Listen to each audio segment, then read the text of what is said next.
Minimum 1 কোটি voter আছে যারা জীবনে কোনোদিন নৌকা মার্কা ছাড়া অন্য কোনো মার্কায় ভোট দেয় নাই।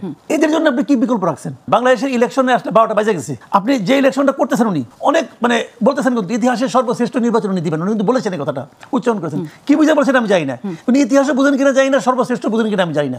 একটা নির্বাচন হতে যাচ্ছে, আপনি একটা কথা মাথায় রাখেন, বাংলাদেশে মিনিমাম 1 কোটি ভোটার আছে, মিনিমাম 1 কোটি ভোটার আছে যারা জীবনে কোনোদিন নৌকা মার্কা ছাড়া অন্য কোনো মার্কায় ভোট দেয় নাই। এদের জন্য আপনি কি বিকল্প রাখছেন? আপনি এদের জন্য কি বিকল্প রাখলেন? একটা নির্বাচন যে আপনি করবেন, সেই নির্বাচনে এর বিপুল নির্বাচনটা আপনি কার জন্য করবেন? মানে পলিটিক্যাল পার্টির জন্য নাকি সাধারণ মানুষের জন্য? নির্বাচন যদি সাধারণ মানুষের জন্য হয়, আজকে এসি বলেছেন সাধারণ মানুষকে তারা সম্পৃক্ততা চান। যদি সাধারণ মানুষের জন্য নির্বাচন হয়, তাহলে যে মানুষগুলো যাকে ভোট দিতে চায় যখন সেই মার্কাটা না পাবে, তাহলে এটা নির্বাচন হলো?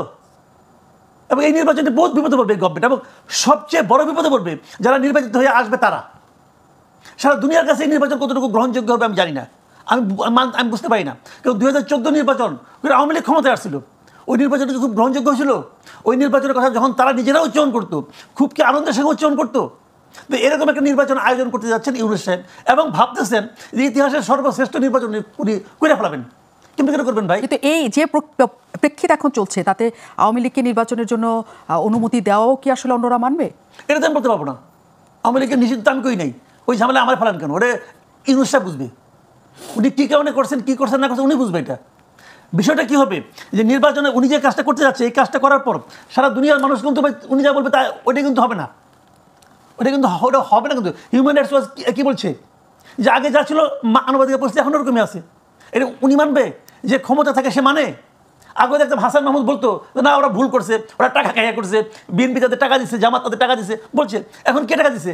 এখন আওয়ামী লীগ টাকা দিচ্ছে। তাহলে এই সমস্ত আন্তর্জাতিক সংগঠনগুলো কি বিরোধী দল থেকে মাল খায়? ভাই এইগুলো জানেন, শোনেন বিষয়টা হলো কি, ওই যে বলে না যে লাও সেই কদু, আসলে ওইটাই।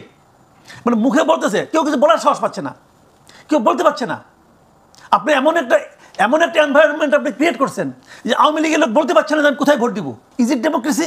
এখন জনগণের সম্পৃক্ততা চাচ্ছে সিএসি। তিনি বলছেন যে সবাইকে নিয়ে তিনি নির্বাচন করতে চান, যাতে দলগুলো ব্যাপারে তারা যত না আগ্রহী তার চেয়ে বেশি জনগণ যাতে 16 বছর যারা ভোট দিতে পারেন নাই তারা যাতে ভোট দিতে পারেন। আপনি বলছেন তাহলে যারা নৌকায় ভোট দিতেন তারা কাকে ভোট দিবেন? সেই প্রশ্নটা তো রয়ে যাচ্ছে, কিন্তু সেই প্রশ্নের উত্তর বা সেই পার্সেন্টেজ ভোটার কোথায় আসলে যাবে সেই উত্তর আমাদের কাছে এখনো জানা নাই।